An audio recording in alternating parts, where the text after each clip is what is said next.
পকেটে টাকা না থাকলে বোঝা যায় দুনিয়াটা কত কঠিন। আত্মসম্মান থাকা ভালো, কিন্তু অহংকার নয়। তুমি কতটা সুন্দর সেটা তোমার রূপ দেখে নয়, তোমার মন দেখে বোঝা যায়। তুমি কতটা শিক্ষিত সেটা তোমার ডিগ্রি দেখে নয়, তোমার ব্যবহার দেখে বোঝা যায়। তুমি কতটা সুখী সেটা তোমার হাসি দেখে নয়, তোমার নীরবতা দেখে বোঝা যায়। তুমি কতটা ভালোবাসো সেটা তোমার উপহার দেখে নয়, তার প্রতি তোমার আচরণ দেখে বোঝা যায়। অসম্মানের থেকে বড় আর কোনো কিছুই নেই। কেউ তোমাকে একবারের জন্য ছোট করলেও তাকে চিনে রেখো এবং তার থেকে দূরে থেকো, কারণ প্রশ্রয় পেয়ে সে একই কাজ বারবার করবে। সম্মান জিনিসটা আয়নার মতো, তুমি কাউকে যতটা দেবে ঠিক ততটাই ফেরত পাবে। বিবেক হচ্ছে পৃথিবীর সবচেয়ে বড় আদালত।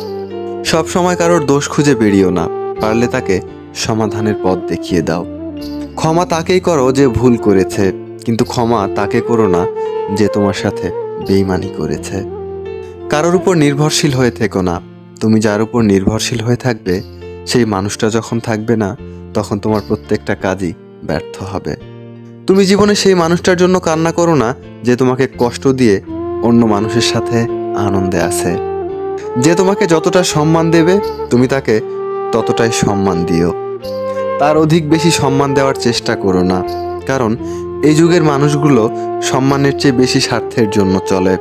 স্বার্থ ফুরিয়ে গেলে সম্মান দেওয়াটাকেও ভুলে যাবে। যে আপনাকে অপশনাল মনে করে তাকে কখনো পার্সোনাল ভাববেন না।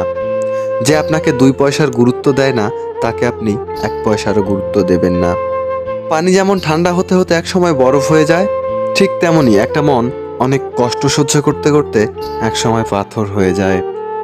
যেদিন দেখবে রাগ অভিমান করা ছেড়ে দিয়েছি, সেদিন বুঝবে ভালোবাসাটাও আর নেই। কারোর সাথে কথা বলার মাধ্যমে নিজের ভালো লাগা ক্রিয়েট করবেন না, এটা খুব বাজে রকমের একটা খারাপ লাগার কারণ। তাই কারোর সাথে কথা বলার এমন অভ্যাস করবেন না যাতে সে মানুষটা কথা বলা বন্ধ করে দিলে আপনার শ্বাসকষ্ট হয়।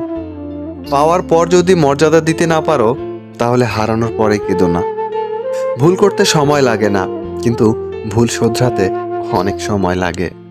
কখনো কখনো সারা জীবনও কম পড়ে যায়।